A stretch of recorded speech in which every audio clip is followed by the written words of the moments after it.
خان خۆت کاندید کردووە وەکو کاندیدێکی سەربەخۆ یان ئەتەوێت وەکو نوێنەری زەردەشتیان بچیتە پەرلەمانی کوردستان؟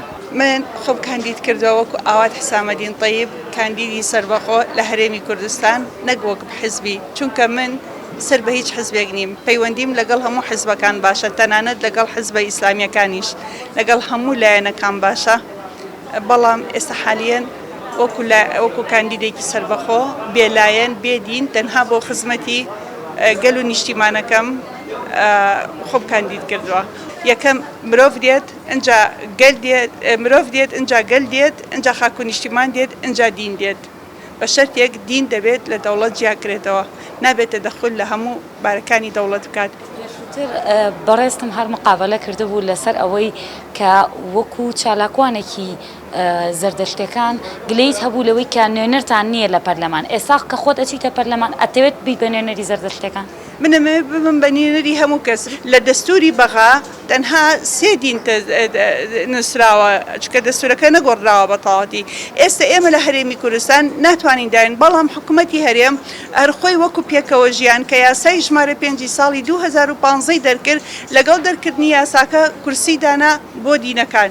ئەو دینانەش کە کورسەکانیان وەرگرت هەر ئەینەشێت مەسیحی بوون، ئیسلام و مەسیحی بوو زیاتر، بەڵام ئەوانەی تر مەسەلەن کاکایی وەکو ئەندامێکی حزبەکە ڕۆیژ نەک وەکو دینەکە ڕۆیشتە بێت، مەسەلەن ئەوانی تر وەکو ئەندامێکی حزبەکە ڕۆیشتە بن بەڵام سەر بە دینێکی ترن.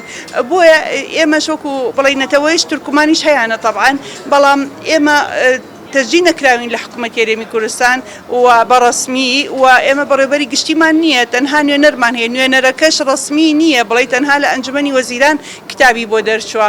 وەکو ئاوات حسامەدین ئەو کاری کاتێت بۆ زەردەشتەکان بیکەی یاخود ئەو بەڵێنەی بە زەردەشتیانە دەی چییە بۆ هەڵبژاردنی تۆ؟ بەڵێ من هەموو بەڵێنێک بە هەموو زەردەشتی بە هەموو دینەکانی ترەدەم، بە هەموو مرۆڤایەتی دەم کە یاساکان بگۆدرێت، یاسای باشتر دانرێت، لە هەمووی گرنگتر ژینگەیە، ژینگە زۆر لە ئێمە عاجزە، ژینگە زۆر ئەبێ ئێمە لە پێشە خۆمان لەگەڵ ژینگە ئاشکەینەوە کە یاسای جوانی بۆ دەرکەین. پرۆژە یاسام هەیە بۆ ژنانی ماڵەوە، ژنانی ماڵەوە زۆر گرنگە، گرنگیان پێبەی بۆ لەبەرەوەی کە ژن مناڵ پەروەردە ئەکا، هەرە و مناڵێ ئەبێ بە داعش و خەڵک سەرە بڕێ و ئەبێ بە ئیرهاب و تەقینەوە و خۆکوشتن و کاری نابەجێی ئەکا و هەرە و مناڵەشە کە ئەو ژنە بەخێکە ئەبێ بە زانە، ئەبێ بە سەرۆک کۆمارە، ئەبێ بە پزیشک، ئەبێ بە ژۆرنالیزۆک و جەنابتە، کەواتە لێرەیە ئەگەر دایکەکە تەندروست نەبێ ناتوانێت مناڵی تەندروست پەروەردەکەن. دایکی تەندروست چۆنە بێ تەوعیە بکرێت، ئەبێ چاوی لە دەستی پیاو نەبێ بۆ خۆی بجەیەکی هەبێ، حەقیقەی کە ئەو مناڵە بۆ کۆمەڵگە پەروەردە ئەکات. بۆیە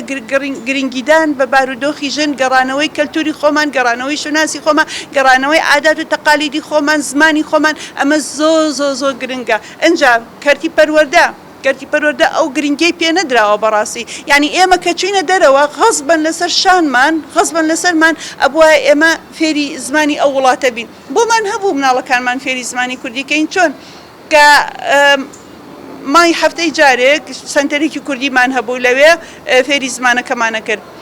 یعنی ئێستا ئەوەندە مەکتەبی عەرەبی هەیە، لە زمانی سەدام دەقات 20 قات زیاتر مەکتەبی عەرەبی هەیە. ئەوان هاتوونەتە کوردستان، واجبە لەسەر شانیان فێری زمانی عەرەبی بن، نەک من دانیشم کە مەکتەبیان بۆ بکەم.